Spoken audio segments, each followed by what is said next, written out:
Gracias, hermano Gerson. Vamos a acercarnos, hermanos. Ya no están los niños, creo que vamos a acercarnos un poco. Y vamos a, por favor, prestar suma atención. Hemos leído tal vez unas 10 veces este versículo a lo largo de las últimas semanas. Hoy vamos a agregar un versículo más. Vamos a leer el versículo 5 y el versículo 6 de Tito 3. Miren qué bonito se mira todo ese montón de niños que van a recibir sus clases. Miren qué lindo. Qué imagen más bonita. Abran por favor las Sagradas Escrituras en Tito 3. Y por favor, pido por favor suma atención al mensaje de la palabra de Dios, de parte de Dios para ustedes. El versículo 5 y 6 dice así: nos salvó no por obras de justicia que nosotros hubiéramos hecho, sino por su misericordia, por el lavamiento de la regeneración y por la renovación en el Espíritu Santo, el cual derramó en nosotros abundantemente por Jesucristo, nuestro Salvador. Bendito Dios y Padre, en esta mañana vengo delante de ti, Señor, y te suplico desde mi corazón, Padre, que nos hables con tu santa palabra. Bien dice tu palabra que es como una espada de doble filo, potente filo, Señor, que penetra lo profundo de nuestro ser. Eso es lo que deseamos en esta mañana, que tu palabra entre hasta lo profundo de nuestro ser, que nos quebrantes, que nos traigas convicción de pecado, de justicia, de juicio, y que nos des humildad para quebrantarnos delante de ti y ajustar nuestras vidas a ti, Señor. Te ruego por todos los que están aquí, los que nos visitan y los que están frecuentemente, para que a todos sea tu palabra. A mí, Señor, te ruego por favor que me otorgues humildad, porque no quiero exponer tu palabra con orgullo, con soberbia, con vanagloria, con altivez. Padre, eso deséchalo de mí. Está en mi naturaleza, pero quítalo, Señor. Y que sea tu Espíritu Santo dándome humildad, la humildad de Cristo, para poder predicar tu palabra en la humildad de Cristo, con ese amor que has puesto en mi corazón hacia los que oyen. Que sea abundante cada vez más ese amor. Que mientras tu palabra sea expuesta, te pido que me ayudes a exponerla con fidelidad y con poder para la gloria exclusiva de Cristo. En el santo nombre de Jesús. Amén y amén. ¿Qué se imaginan ustedes si en una empresa el gerente de operaciones de esta gran empresa dice: el próximo mes vamos a renovar toda nuestra flota de vehículos? Lógicamente lo que entendemos es que se van a deshacer de los viejos vehículos y que van a venir nuevos vehículos. Tal vez no es el mejor ejemplo para explicar lo que es la renovación en el espíritu, pero lo que sí podemos usar esta ilustración es de que viene algo nuevo. Podríamos hablar, por ejemplo, aunque el texto no está hablando de eso, pero para ir introduciendo el punto, de nuevas etapas. Cuando un matrimonio se da cuenta que están esperando un bebé, ellos automáticamente saben que viene una nueva etapa para su vida. Si usted cambia de trabajo, automáticamente usted sabe que hay algo que va a ser nuevo, nuevos compañeros, nuevo lugar, nuevas costumbres, nueva cultura. Si usted se va a cambiar de domicilio en la misma capital, viene algo nuevo para usted. Cuanto más si se va a cambiar de ciudad, de país, son nuevas etapas en su vida. Una enfermedad puede traer una nueva etapa, o un logro, una nueva etapa. Ahora, el pasaje que leíamos cuando nos habla que nos salvó no por obras de justicia que nosotros hubiéramos hecho, sino por su misericordia, por el lavamiento de la regeneración y por la renovación en el Espíritu, no está hablando de nuevas etapas en su vida, que todas las tenemos. Emprender un negocio, empezar un trabajo, mudarnos, casarnos, etcétera, etcétera, etcétera. No está hablando de eso, porque todas esas nuevas etapas de nuestra vida son en lo externo, son en lo material.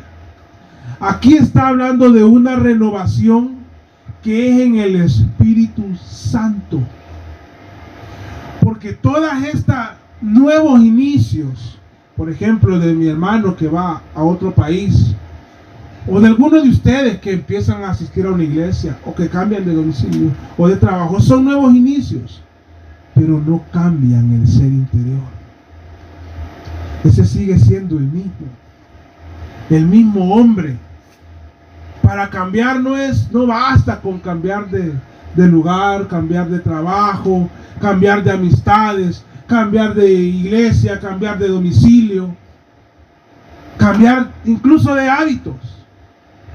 No está hablando de eso, está hablando de un cambio interior. El escritor de esta epístola fue el apóstol Pablo. Y cuando está ya con el rey Agripa, él le cuenta su conversión, su renovación. Y él, voy a parafrasear, pero él está expresando el odio y el repudio, la furia que le causaba y el desprecio que tenía hacia Jesucristo y hacia los que seguían a Jesucristo.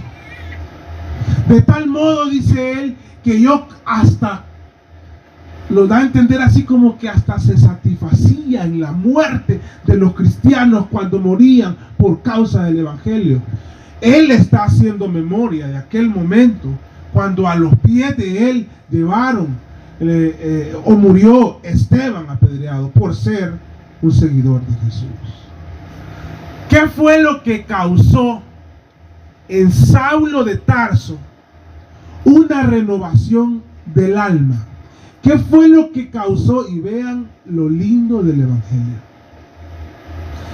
Un hombre que se propuso en su corazón aniquilar la iglesia, terminar la iglesia, fulminar la iglesia. Por la renovación en el espíritu se convirtió en un hombre que plantó más iglesias a lo largo del mundo. ¿Qué fue lo que causó esa renovación en el apóstol Pablo?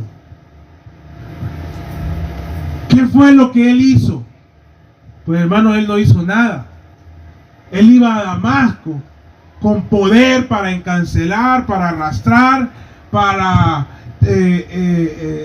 golpear, si ser posible, arrastrar a los cristianos.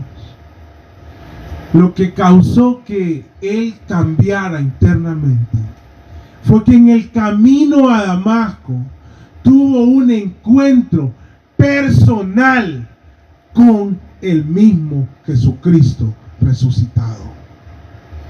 Y ese encuentro personal que tuvo con Jesucristo lo renovó. Lo hizo una nueva persona. Lo hizo un nuevo hombre desde el interior de su corazón. De tal manera que lo que él odiaba, y él lo dice, lo que él detestaba, lo que le producía odio y furia, le empezó a causar amor. De tal manera que en 2 de Corintios 12:15, él escribe en un momento a los corintios: y yo, con el mayor placer, gastaré lo mío, y aún yo mismo me gastaré del todo por amor de vuestras almas, aunque amando más, sea amado menos. Lo que está hablando el apóstol Pablo, lo que le escribe a Tito de la renovación, es ese inicio de un nuevo hombre en nosotros. Un nuevo Oliver, por ejemplo, en mi caso. Una nueva hermana Yolani. Un nuevo Israel. Un nuevo Danilo. Y así por cada uno de ustedes. Un hombre nuevo, una persona nueva. ¿Qué puede causar eso? Solo Jesucristo. Hay otro ejemplo. Si Pablo es el cerebro más prominente que nos ha dado la iglesia, el segundo lugar se lo pelean varios, pero entre ellos Agustín de Hipona. ¿Saben ustedes quién era Agustín de Hipona? ¿Saben ustedes qué eran los lugares que frecuentaba Agustín de Hipona? Él tenía un pecado y él lo reconoció: la lujuria. Él visitaba prostíbulos, se acostaba con una y con otra mujer. Él estaba perdido, sumergido en la mundanalidad y en la lujuria. Platicando un día con un amigo de asuntos de la Biblia, él tomó camino. Y ahí, al pie de un árbol, empezó a llorar.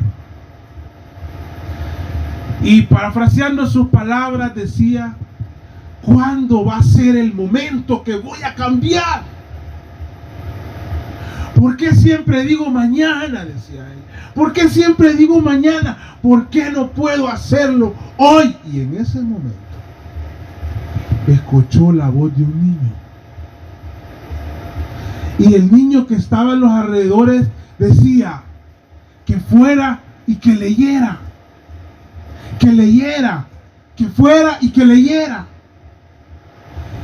Y él dijo, se volvió a donde había estado con su amigo y abrió las Sagradas Escrituras, que voy a pedir que la lean, lo que leyó Agustín de Hipona en ese momento. Romanos 3.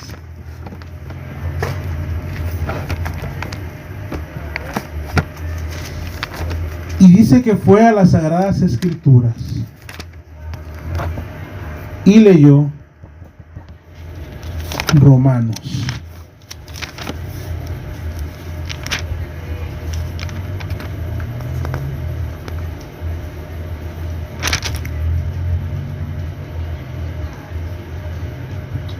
Romanos 13, 13 y 14. Ahí fue donde él abrió la Biblia, porque él interpretó que las palabras de ese niño eran para que él fuera y leyera un pasaje de la Biblia. Y abrió la Biblia de manera repentina y la Biblia se abrió en este pasaje. Y en Romanos 13, 13 él leyó: andemos como debía, honestamente, no en glotonerías y borracheras, no en lujurias y lascivias, no en contiendas y envidias, sino vestidos del Señor Jesucristo, y no proveáis para los deseos de la carne.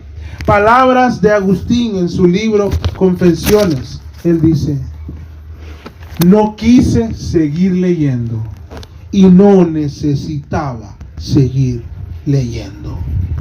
Y en ese momento él dice lo siguiente, y se los quiero leer literalmente porque la memoria me falla.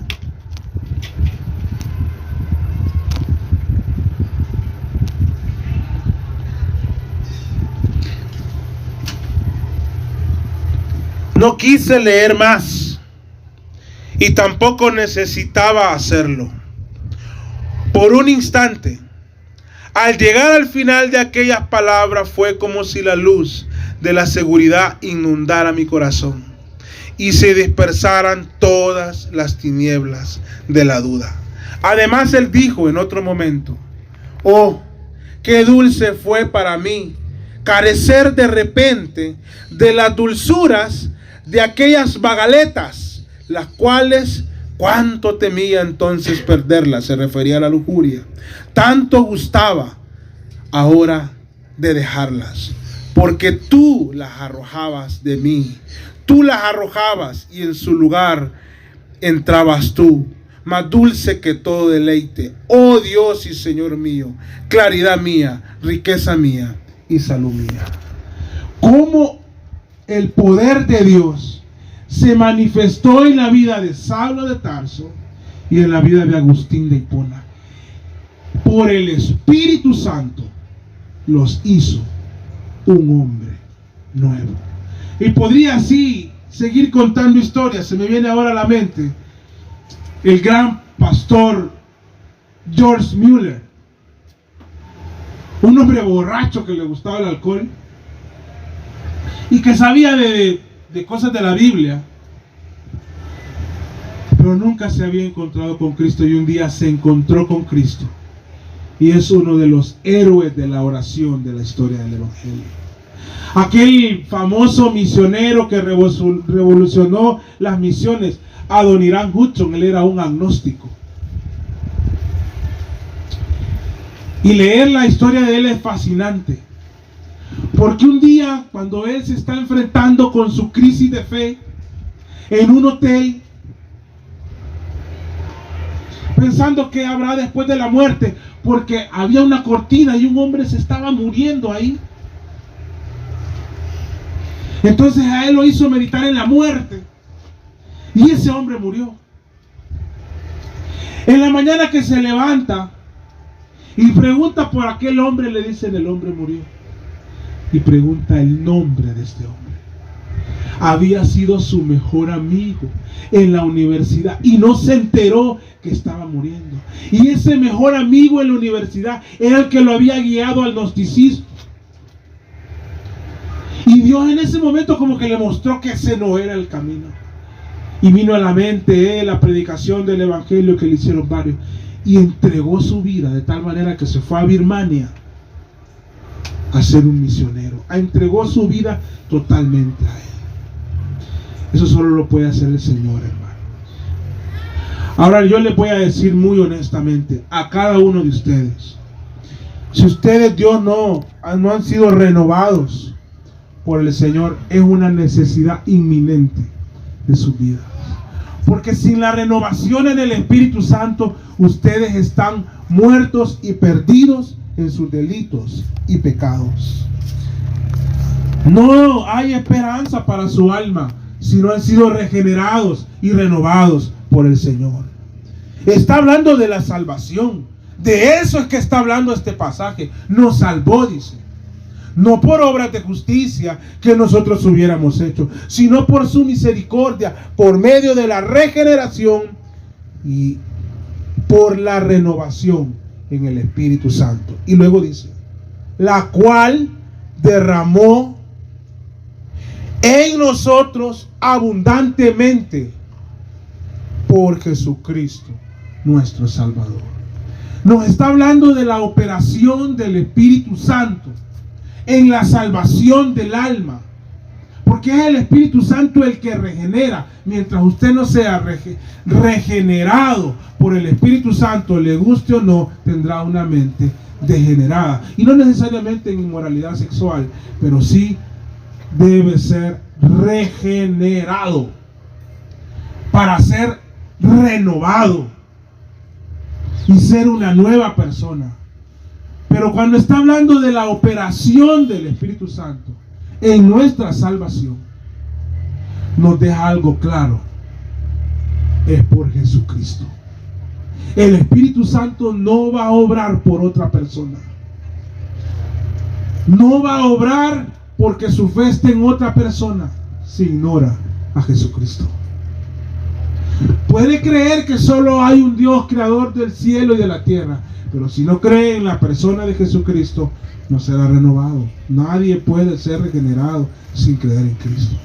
Ahí está claramente: por Jesucristo. Y dice que el Espíritu Santo nos fue derramado abundantemente. Hay algo que se dice mucho, no sé quién lo empezó a decir, pero hace muchos años dicen esto de los bautistas. Y nosotros somos una iglesia bautista. Dicen este pensamiento errado. A mí me lo han dicho: ustedes los bautistas no creen en el Espíritu Santo. Esa es una mentira. Creemos en el Espíritu Santo, en la obra regeneradora y renovadora. Y creemos que el bautismo del Espíritu Santo es en el momento de la salvación. Ahí lo dice, que nos lo derramó abundantemente, no parcialmente. Dice que fue abundantemente, fue derramado en nosotros. Porque sin el Espíritu Santo, hermano, sin la obra del Espíritu Santo, nosotros no nos arrepentimos.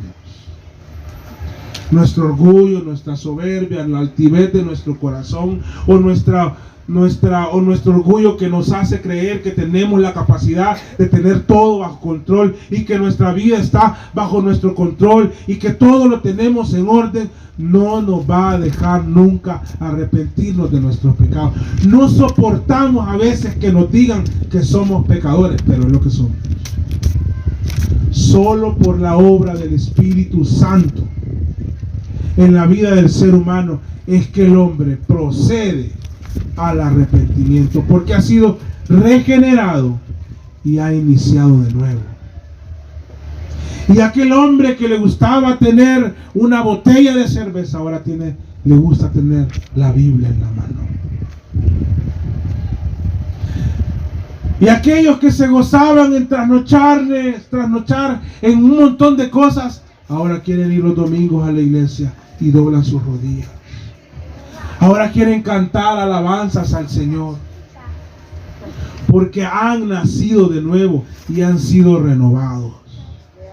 Hoy tenemos muchas personas que nos visitan, y yo no sé si usted ha sido renovado en el Señor, pero hoy es un día para que usted pueda ser renovado, renovada en Cristo Jesús. Y que doblegue su orgullo, su pecaminosidad y su pecado. Y nazca de nuevo en el nombre de Jesucristo de Nazaret. La gente ve con mucha ligereza el sacrificio de Cristo. Y dicen, mañana voy a creer. Mañana voy a creer. La mayoría de los que han dicho eso hoy están en el infierno. Porque Dios trae el Evangelio no para que diga que va a creer mañana. Dios trae el Evangelio para que crea hoy. Para que sea regenerado y renovado en el Espíritu Santo por la persona de Jesucristo. Amada iglesia, ese es nuestro mensaje. Que Dios nos salvó y que la obra del Espíritu Santo en nosotros es la que nos regeneró y es lo que regenera. Yo me puedo decaliar en esta mañana, invitándolo a arrepentirse, a creer en Jesucristo. Pero yo sé, por la conciencia de las Sagradas Escrituras en mí, que solo pueden creer si Dios quebranta sus corazones, les convence de pecado, de justicia y de juicio. Solo lo puede hacer el Espíritu Santo. Dios trata con cada persona de manera diferente, pero es posible que a muchos de hoy les esté diciendo: hoy es tu nuevo comienzo, ocupo renovarte hoy. Hoy voy a renovarte. Voy a hacer una persona nueva en Jesucristo. Si Dios lo llama al arrepentimiento, proceda al arrepentimiento. Si Dios lo invita a creer, crea. Esa es la única esperanza que hay para su alma. Podría pasar aquí a todos los que son creyentes y les podría preguntar a cada uno de los que es creyente cómo fue su conversión, cuál fue la obra del Espíritu Santo en ustedes para que creyeran. Sea que sean grandes conocedoras de la Biblia, teólogos o no, todos van a reconocer la obra del Espíritu Santo. Recuerdo a un hombre decir: ni sé cómo creí. Yo lo recuerdo. Y él decía: es que no puedo explicarme cómo creí en Cristo, si yo siempre me negué. Y él decía: esa fue la obra de Dios, que yo creyera. Yo no sé si aquí hay alguien similar a ese hombre, pero lo que sí sé es que aquí hay gente que necesita creer en Jesucristo, iniciar de nuevo. Vean, ¿saben ustedes cuál es la mejor técnica para reparar una computadora? Apáguela y la vuelve a encender. Así se arreglan la mayoría de problemas en la oficina con la computadora.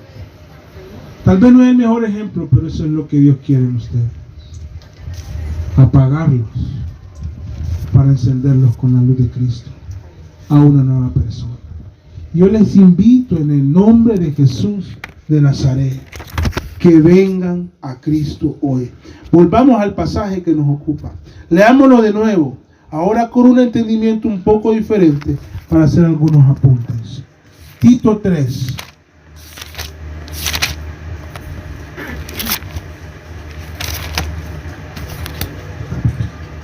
Cinco y 6.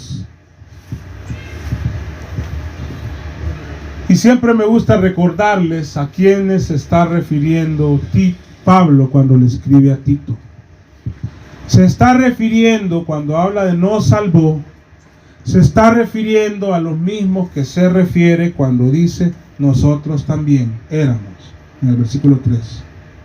Entonces, a las mismas personas que se refieren en el versículo 3 cuando dice nosotros también éramos en otro tiempo insensatos, rebeldes, extraviados, esclavos de concupiscencias y deleites diversos, viviendo en malicia y envidia aborrecibles y aborreciéndonos unos a otros. A esos mismos se refiere cuando dice nos salvó.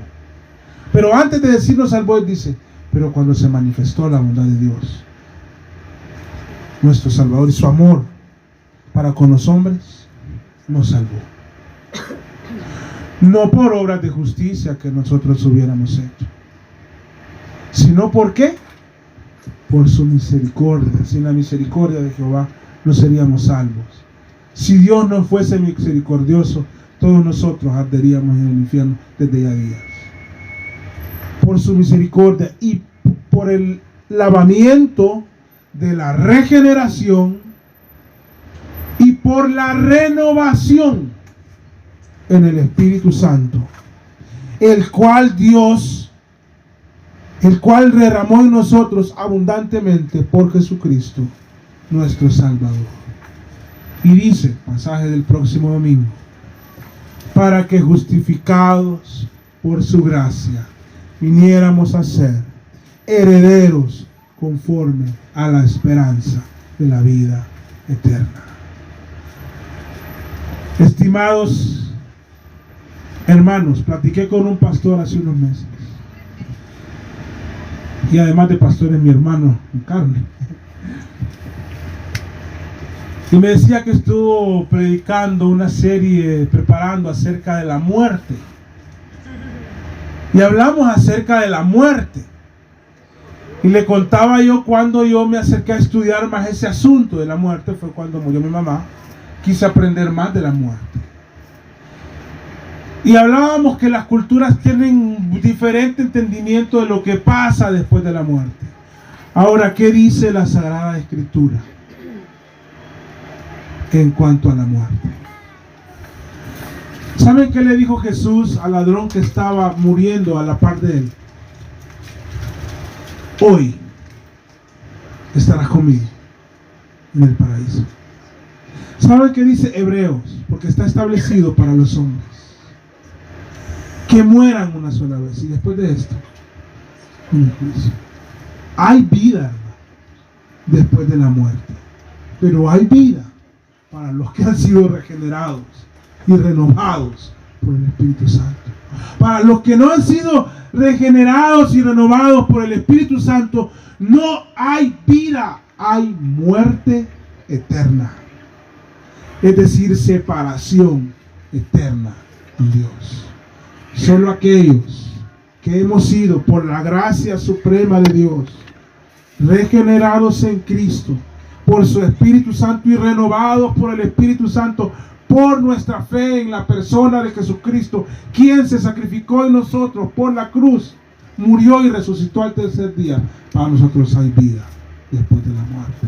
A mí me gustaría que todos ustedes se arrepientan, y les animo, arrepiéntanse, crean en el Señor Jesucristo y vamos a las aguas bautismales a hacer público que ustedes ahora le pertenecen a Jesús. Ese es el evangelio que yo predico, hermanos. Vamos a orar. Bendito Dios y Padre, en esta mañana te damos loores y gloria por la obra del Espíritu Santo en nosotros, que realmente creó un hombre nuevo en mí, en nosotros. Se acabó aquel hombre perverso, que aún hay vestigios de esa vieja naturaleza en este cuerpo de muerte, pero tú nos renovaste. Y los deseos malignos que nos deleitaban, ahora los abominamos, Señor. Y las conductas pecaminosas, inmorales, vengativas, perversas, que atribulaban nuestra mente y nuestro corazón, que eran un deleite para nuestra carne, ahora son un repudio para ella, por tu obra salvadora de regeneración y de renovación. Oh Señor, te pido que regeneres en medio de nosotros a los que nos has regenerado por el poder del Espíritu Santo, y que los renueves a una vida nueva, que dejen el pecado y la mundanalidad y que los traigas a la cruz, al santo evangelio, a una nueva vida en Cristo. Oh Padre, recuerdo en este momento aquel precioso versículo que dice: de modo que si alguno está en Cristo, nueva criatura es. Las cosas viejas pasaron y aquí todas son hechas nuevas. Tú nos has hecho vivir eso, Padre, por tu Espíritu Santo. Haz lo que también lo vivan otros. Concédeles arrepentimiento y fe a los que están aquí, Señor, para que crean. Te lo pido en el nombre de Jesús. Amén. Y amén.